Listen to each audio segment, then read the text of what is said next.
Salam, hər vaxtınız xeyir olsun əziz tamaşaçılar, dəyərli MyTV Sport kanalının izləyiciləri. Mən Mikail Yusufoğlu, Əfsanələrin imzası verilişin növbəti buraxılışı ilə yenidən qarşınızdayım. Verilişə keçmədən öncə onu qeyd edəcəm ki, bu veriliş MyGroup Holdingin sponsorluğu ilə həyata keçirilir. Onlara dərin təşəkkürlüyümüzü, minnətdarlığımızı bildiririk və onu qeyd edim ki, bu veriliş xüsusi buraxılışdır. Həmçinin artıq söz uzatmadan qonağıma keçid etmək istəyirəm. Şəfanın 6 yaş qruplarında çıxış etmiş, həmçinin əsas heyətə dəvət almış, hal-hazırda Şəfanı yenidən dirçəltməkdə olan Şəfa Futbol Klubunun prezidenti Sərdar Salmanzadə. Xoş gəlmisiniz Sərdar bəy, sizi bir daha salamlayıram. Təşəkkür edirəm dəvət üçün. Minnətdaram. Və bir daha vurğulamaq istəyirəm ki, bu xüsusi buraxılışdır. Hansı ki, Əfsanələrin imzası verilişi Şəfa Futbol Klubu ilə birbaşa əlaqəlidir. Biz bunu ötən verilişlərdən artıq şahidik. Son rubrikalarda Şəfanın forması gəlir. Bunu biz kontent halına gətirmişik. Həmin formaya dəyərli qonaqlarımız imza atır və bundan əlavə Şəfa haqqında qonaqlarımızın düşüncələrini, fikirlərini də öyrənirik. Və bu gün də Şəfa ilə bağlı bütün suallara tam səmiyyətində güvəndiyimiz Sərdar bəy bütün suallara aydınlıq gətirəcək. Məncə artıq başlaya bilərik suallara keçid edeyim. Sərdar bəy, Şəfa həmin Şəfadır. Hansı ki, Neftçini məğlub edib Azərbaycan Kubokunun sahibi olmuş həmin Şəfadır. Suala görə təşəkkür edirəm Mikail bəy. Bəli, Şəfa həmin Şəfadır. Azarkeşlərin tanıdığı həmin Şəfa. İstəyirəm keçmişə bir qısa səyahət edək. Şəfa Futbol Klubu ilk fəaliyyəti 1998-ci ildə U18 Bəli, 18 yaşa qədər gənclərdən ibarət bir komanda idi və Premyer Liqada çıxış edirdi. Şəfa Futbol Klubu yaranması sırf Azərbaycan milli komandasını formalaşdırmaq, gücünə güc qatmaq, yeni nəsil futbolçular yetişdirmək üçün yaradılmışdı.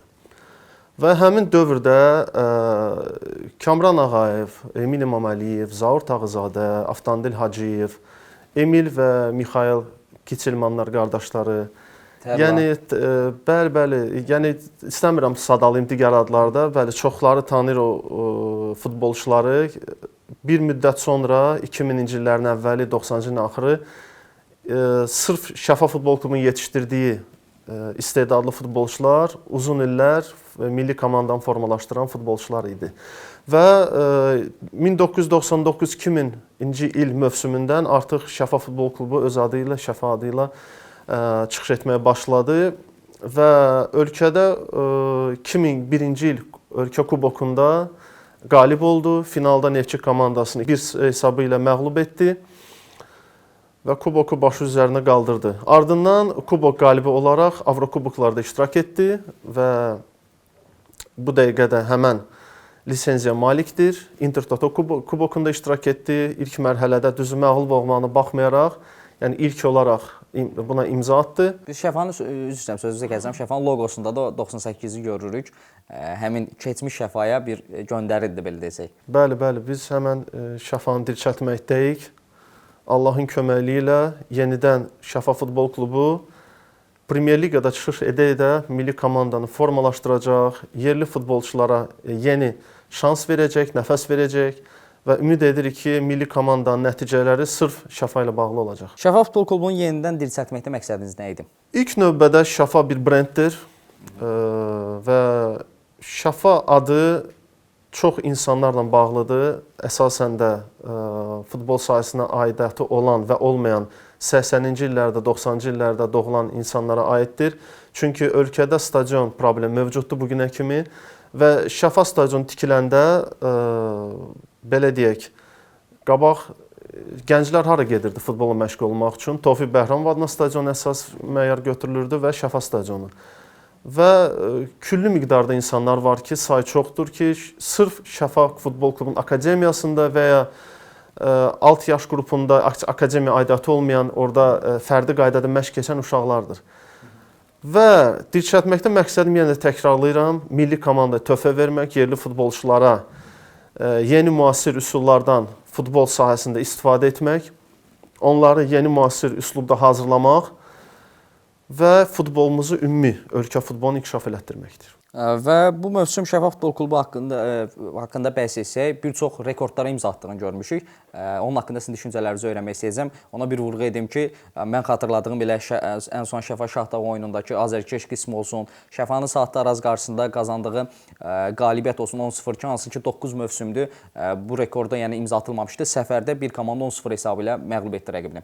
Sizin fikirlərinizi öyrənək. Bəli, rekordlar çoxdur və biz gəlməyimizlə Şəfa Futbol Klubuna bir heyət olaraq, komanda olaraq sübut etdik ki, hər şey mümkündür. İlk mövsümdən hər şeyə əl atmaq mümkündür.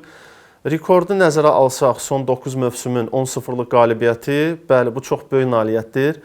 Həm komanda üçün, həm rəhbərlik üçün, həm ümumi ölkə çempionatı birinciliyi üçün. Biz hər bir rəqibə eyni gözlə baxırıq, hər bir oyuna eyni müstəvidə hazırlaşırıq və Araz Saatlı klubunu səfərdə 10-0 məğlub etmək bu bir nailiyyətdir, ciddi nailiyyətdir, bəli. O ki qaldı bizim stadionda yığdığımız azərkeşlər sayı, bəli, bu Şaxta Qusar oyununa təsadüf etmişdi. Şaxta Qusar Futbol Klubuna 514 yer ayrılmışdır. Ancaq belə deyək, çox azərkeş gəldiyinə görə biz müəyyən hissəni də yenə buraxdıq oyuna, çünki orada mühafizə zolağına düşən bir 100-150 yerdə boş idi. Polislərin nəzarəti altında həmən azərkeşlə stadiona buraxıldı. Təxminən 600-650 nəfər azərkeş Şaxta Qusar Futbol Klubu tərəfindən gəlmişdi. Digər 3000-3200 aralığında azərkeş kütləsi sırf Şəfa Futbol Klubuna azərkeşlik etmək üçün stadiona gəlmişlər və çox insanlar etiraf etdi ki, son 15-20 ildə belə bir ajantaj, belə bir azərkeş sayı, belə bir maraq olmamışdı. Doğrudur. Mən indi bir şey qeyd edəcəm. Məhz Şəfa Şaxta oyundan sonra nəzər yetirdim. Misli Premyer Liqasının Neftçi Kəpəz oyunu var idi. Orada azərkeş qisminə baxdıq və 2-ci liqada olan azərkeşə. Bu 1-ci liqada istəyir Misli Premyer Liqası daxil olmaqla böyük bir kütləyə ev sahibliyi etdi Şəfa həmin oyunda. İstəyirəm növbəti sualımıza keçid edək. 1-ci liqa üçün hansı addımlar atılıb artıq? Çünki biz bilirik ki, Şəfa artıq 1-ci liqada çıxış edəcək növbəti mövsümdən. 1-ci liqada biz necə Şəfa izləyəcəyik? Bildiyiniz qədər artıq 4 tur, 5 tur bundan əvvəl biz öz 1-ci liqadakı yerimizi artıq garantiləmişdik. Əsas məqsədə çatdığımızı yəni elan etmişdik bütün azərkeşlərə. Əsas məqsəd o idi, 1-ci liqaya yüksəlmək. Çempion olsaq da lap əla, inşallah Allahın qismətidir. Hələ 2 tur var sona. Qarşıda 2 tur var. Bəli, bəli. Biz yenə də son 2 tura 2 oyunumuz qalıb. Füzuli komandası və Qusar komandasına qarşı yenə də eyni məcrada, yüksək səviyyədə hazırlığımızı davam etdiririk. Qalib olmaq istəyirik, niyyətimiz qalib olmaqdır. 1-ci liqaya artıq hazırlıqlar gedir, seleksiya işləri başlayıb. Sadəcə olaraq adlar açıqlamaq istəmirəm. Qoy sürpriz olsun bizim azərkeşlər üçün. Bir gözlənilməz xəbərlər olacaq. Yaxşı mənada. Yəni Şəfanın rəsmi Instagram hesabını izləsinlər. Bəli, izləyin, xəbərləri izləyin və 2-ci liqada olduğu kimi 1-ci liqada biz ancaq və ancaq çempionluğu oynayacağıq, dominant futbol oynayacağıq və biz Premyer Liqaya müraciət etmişik futbolçu axtarışı üçün və düşünürəm ki, 1-ci liqada çempion olmaq istəyən komanda mütləq futbolçuların keyfiyyətini artırmalıdır. Şəfa Futbol Klubunda artıq akademiyanın yaradılması ilə bağlı təşəbbüslərinin mən şahidi olmuşam və buna bir aydınlıq gətirməyinizi istəyirəm. Bəli, Şəfa Futbol Klubunun akademiyası artıq yanvar-fevral aylarından artıq başlayıb formalaşmağa. Mövsüm əvvəlindən biz U13 oğlanlardan ibarət komanda artıq AFA bayrağı altında çıxışını başlayıb. Sadəcə bu test bir yoxlanış idi. Orada biz nəticə gözləmirdik. Baxmaq istəyirdik biz nədən başlamalıyıq, harda boşluq var, ümumiyyətlə akademiyaya işləmək qaydalarını istəyirik bu yöndə də inkişaf edək, yaxşı mənada və Avropa ölkələrinin futbol tematikasını inkişaf etmiş ölkələrindən bir təcrübə qazanaq. Ardından biz 3 yaş qrupu qızlardan ibarət komandaları iştiraka cəlb etmişik. 13 yaşlı qızlar, 15 yaşlı qızlar və 17 yaşlı qızlar. Onlar da bizi sonra haqqında da sualım olacaq. Onlar çox bizi sevindirdilər və inanılmaz nəticələr əldə etdik. 17 yaşlı qızlarımız artıq ölkə çempionatının birinciliyinin ikincisidir artıq. 13 yaşlı və 15 yaşlı qızlarımız isə 4-1 finalda çıxışlarına davam edirlər hələ də. Mən də o vaxtda artıq öyrənmişəm, məlumatım var ki, Şəfanın alt yaş qruplarında qızlardan ibarət komandası var. Həmçinin həmin komandada milliyə dəvət alan oyunçular da var. Bəli, təxminən hər çağırışda 5-6 qızımız dəvət alır. Ümumi toplasaq 20-ni artıq keçib, 20 dəvətimiz var qızlara. Bu çox böyük nailiyyətdir. Elə Şəfanın ilkin məqsədi milli komanda, bayrağımıza olan sevgimiz sırf ondan ibarət idi ki, bizim klubda çıxış edən istər qız futbolçu, istər oğlan futbolçu milliyə bir töhfəsi dəysin, milliyə çağırılsın və Şəfa Futbol Klubu bu milli komanda uğrunda bir töhfəsi olsun. İnfrastruktur barəsində danışmaq istəyirəm. Şəfa Futbol Klubunun stadionu olacaqmı? Bu yöndə hansı addımlar atılıb? Bəli, çox gözəl sualdır, aktual sualdır. Şəfa Futbol Klubu stadion, baza və yardımçı meydança üçün əlindən gələni edir. Qoş sürpriz olaraq qalsın bu məsələdə. Yaxın günlərdə açıqlama olacaq. Bəli, Allahın köməyi ilə Şəfa Futbol Klubunun öz bazası, öz stadionu və bütün infrastrukturu olacaq. Onda inşallah deyə bilərik ki, 1-ci liqada artıq Şəfa öz evində, öz stadionunda çıxış edə bilər. İnşallah, əlbəttə ki, istəyirik. Orada bir ola bilər vaxt, müddət, bir neçə ay gecikək. O da stadionun tikilməsi və sarılar işlərə gedəcək. Ancaq düşünürəm ki, çatdıracağıq. Şəfanın inkişaf planında biz əsas olaraq görürük ki, hərçənd ki, bu sizin açıqlamalarında da öz əksini tapıb. Şəfa Futbol Klubu yerli oyunçulara üstünlük verir, həmçinin yerli məşqçilərə də üstünlük verir. Bu haqda sizin düşüncələrinizi öyrənmək istəyirəm. Bəli, mən bu haqda artıq danışmışam, öz məlumatımı vermişəm. Şəfa Futbol Klubu legioner dəvət etməyəcək.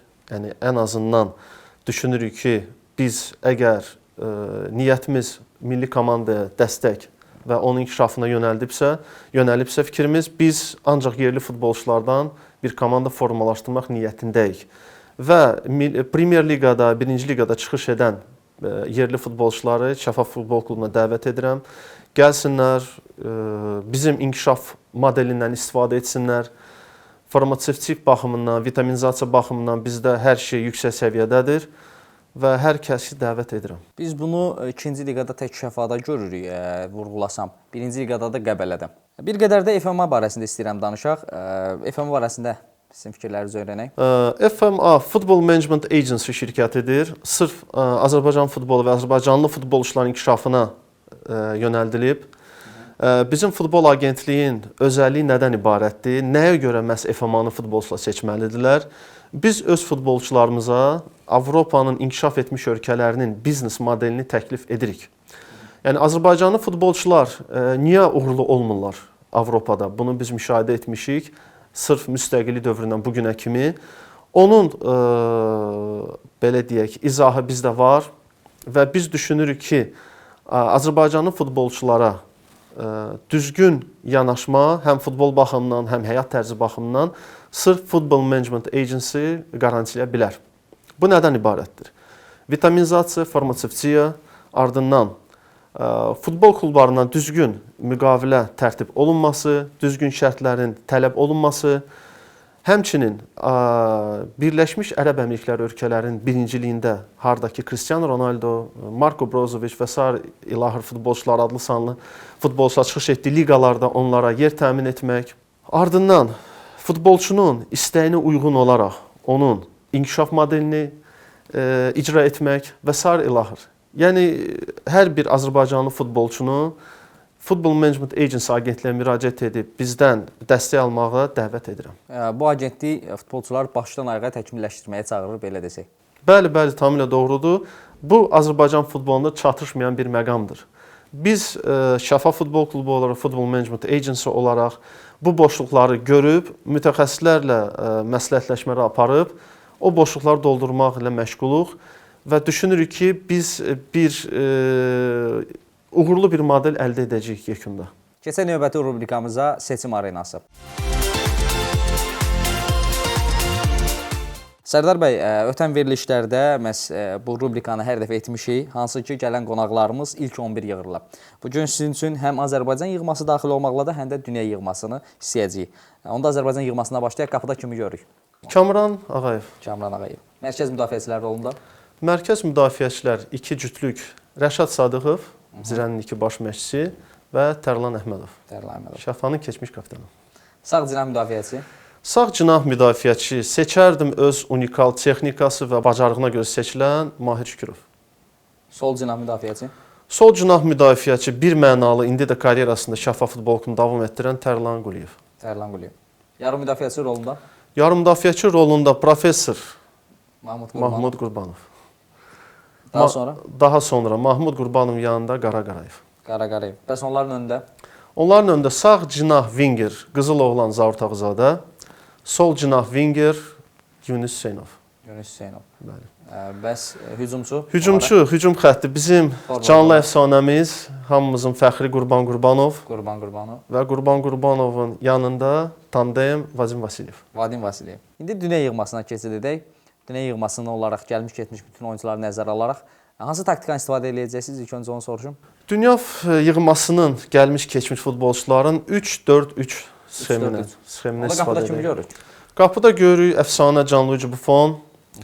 3 mərkəz müdafiəçi. Paolo Maldini solda, Franz Beckenbauer mərkəzdə və Yapstam sağ cinahda. Sağ cinah müdafiəçi Yapstam. Dayaq yarım müdafiəçi bir nəfər. Bu Lothar Matthäus. Qarşısında üçlük. Bu Zinedine Zidane, Paul Scholes və Javi Hernandez. Javi Hernandez. Onların önündə? Onların önündə ölümcül üçlük seçərdim. Sol cinah hücumçu Eric Cantona, Manchester United'ın əfsanəsi. 90-cı illərə aiddir hər bir üçlük. 90-cı illərdə İngiltərədə Eric Cantona çox bir nömrəli futbolçuydu hesab edirəm. Subyektiv fikrimdir. Manchester United heyətində sağ cinah hücumçu bu. O da qızıl sol ayaq Rivaldo. Bəli, bir mənalı. Düşünürəm ki, Rivaldo yəni çox böyük əmək olub futbolda. Onu təkrarlayan futbolçu onun elədiyini hələ ki heç kim edə bilmir. Soluxaylardan söhbət gedir. Braziliyalı. Bəli, Braziliyalı Rivaldo. Ən çox Braziliyada onsuz əfsanələrdən bir Ronaldinho, bir də Rivaldonun adı çəkilir. Bəli, bəli. Onların qarşısında isə yekədiş Ronaldo. Əsl Ronaldo deyərdim. Əsl Ronaldo. Düşünürəm ki, 2002-ci ildə Ronaldo və Rivaldo cütlüyü sübut etdi ki, futbol tarixində ən azı heç kimdən geri qalmayan belə deyək, tandem idi və çempionluğu əldə etdilər. Keçid edək növbəti rubrikamıza, günümüz futbol.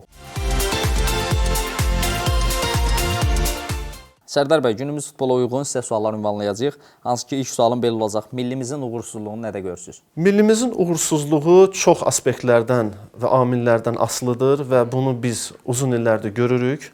Siz təsəvvür edin ki, futbolçu yetişdirmək Azərbaycanda müşkül bir məsələdir. O da nədən irəli gəlir? Əlbəttə ki, infrastrukturdan. Stadionlarımız azdır və milli komanda səviyyəsinə uyğun, yəni rəqabət aparıcı, Avropada və dünyada rəqabət aparıcı futbolçularımız demək olar ki, yoxdur. Yəni əsas uğursuzluq budur. Bəs uşaq futbolunun inkişafını nədə görürsünüz? Bax, bu bilavasitə bu sual bağlıdır hələ milli komandaya. İstəyirəm onları bir-birinə belə bir aidiyyatı olsun da, belə bir əsaslandıraq onları. Uşaq futbolu akademiyalardan başlayır və Premyer Liqada çıxış edən 10 klubun bu il üçün akademiyalarında mən hesab edirəm ki, inkişaf səhv gedir. Çox pis inkişaf gedir. Çünki biz istinad olaraq Avropanın inkişaf etmiş futbol ölkələrinə müraciət edirik və oradakı fərqi mən görmüşəm və görürəm artıq Şəfa Futbol Klubunda həmən inkişaf modeli tətbiq olunacaq. Yəni, inkişaf modeli nədən ibarətdir? Bizim akademiyalarda tutalım milliyə yaxın olan hansı yaş qruplardır? 16, 17, 19, 21 və əvəz edicilər deyək, Gənclər Liqası 19 yaşlılar.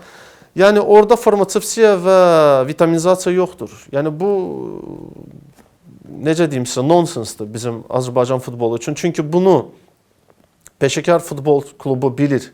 İnanmıram ki, heç kimin xəbəri olmasın. Mən dəfələrlə görmüşəm bizim Premyer Liqada çıxış edən klubların baş məşqçiləri, onların digər məşqçi heyətləri gedirlər Barcelona kimi klubda, tutalım Milan kimi, Roma kimi klublarda bir təcrübə keçirlər. Mən inanmaram ki, onlar orada inkişaf modelini görməsinlər.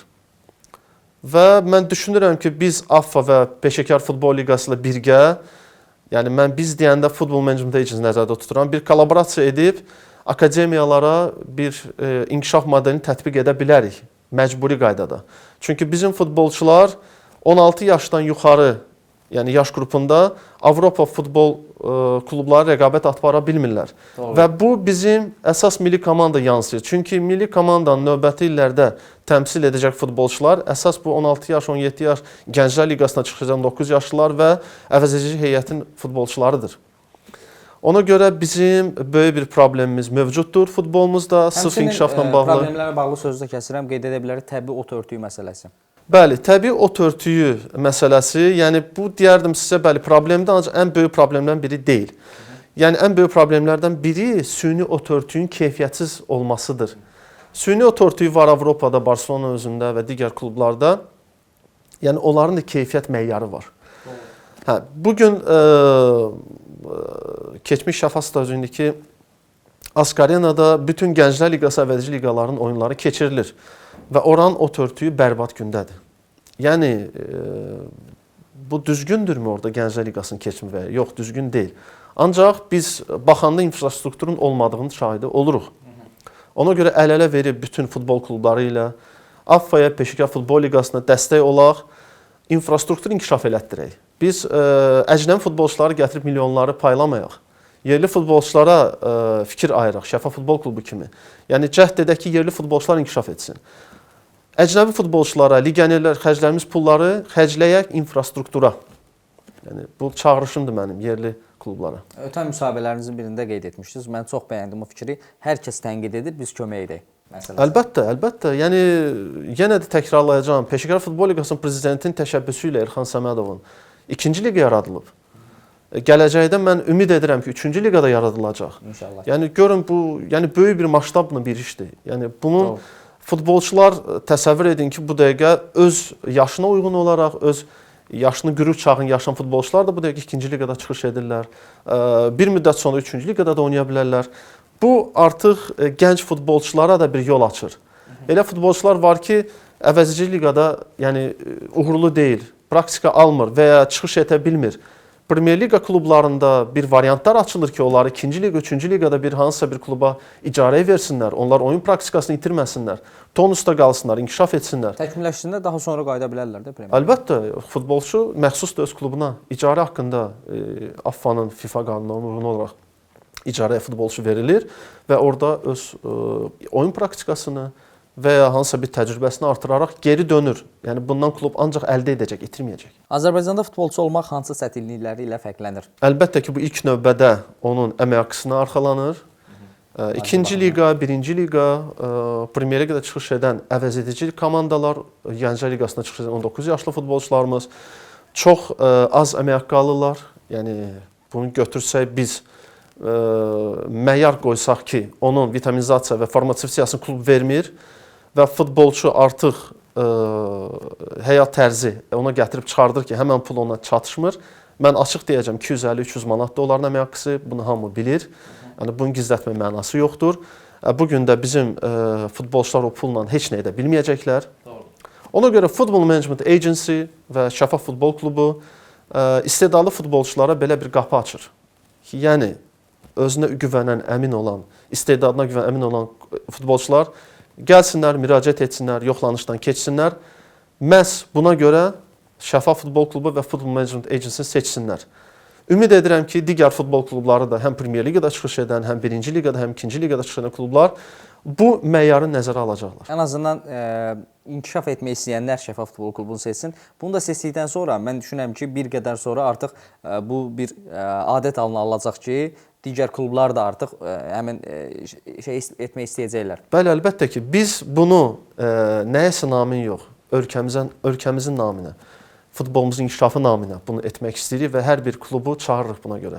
Yəni bu hansısa bir klubun bir xahişi deyil. Bu ölkəmizin futbol inkişafı naminə atılan addımdır. Günümüz futbolda ən çox inkişaf edən və diqqət çəkən məqam nədir? İnkişaf etmiş məqam ondan ibarətdir ki, biz artıq Qarabağ Futbol Klubunun simasında əlbəttə ki, Avrokuboklara yetişmişik. Orada çıxış təcrübəsi mövcuddur.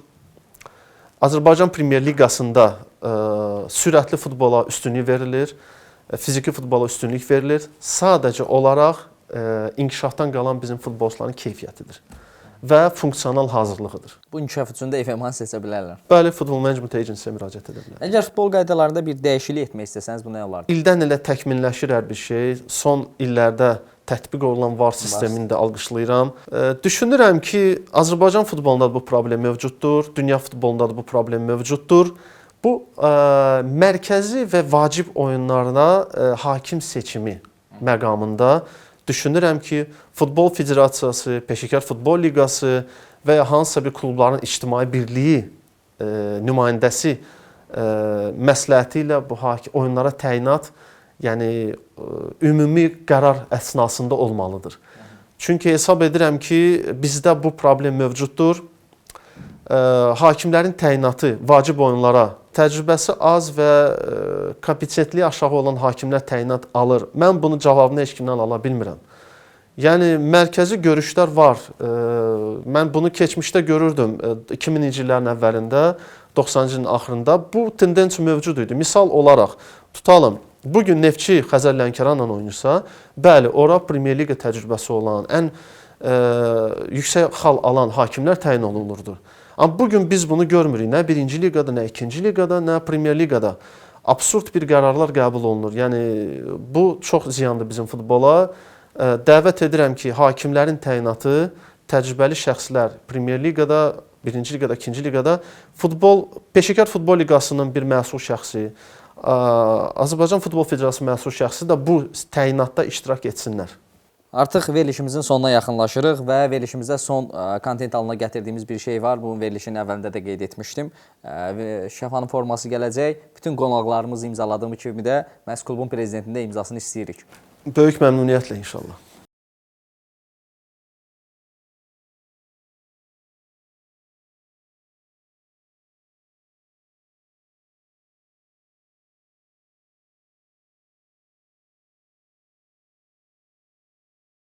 Düşünürəm ki, Sərdar bəy çox səmimi və bütün suallara aydınlıq gətirəcək bir veriliş oldu. Ona görə sizə təşəkkür edirik. Bugün nə yaxşı ki, qonağımız siz oldunuz. Mən də sizə təşəkkür edirəm. Dəvət etdiniz, öz fikrimizi bölüşdük. Azərbaycan futbolunun inkişafı naminə Şəfa Futbol Klubu və Futbol Management Agency əlindən gələni etməyə hazırdır və ümid edirik ki, yaxın gələcəkdə milli komandanın uğurlarını sevinəcəyik. İnşallah deyək. Və verilişimizdə son olaraq onu qeyd etmək istəyirəm ki, növbəti buraxılışlarda qonağımızın kim olmasını istəyirsinizsə, rəy bölməsində onu qeyd edə bilərsiniz. Həmçinin MyTV Sport kanalına, YouTube üzərindən, TikTok və Instagram üzərindən də izləməyi unutmayın. Növbəti buraxılışlarda görüşmək diləyilə. Sağ olun, salamat qalın.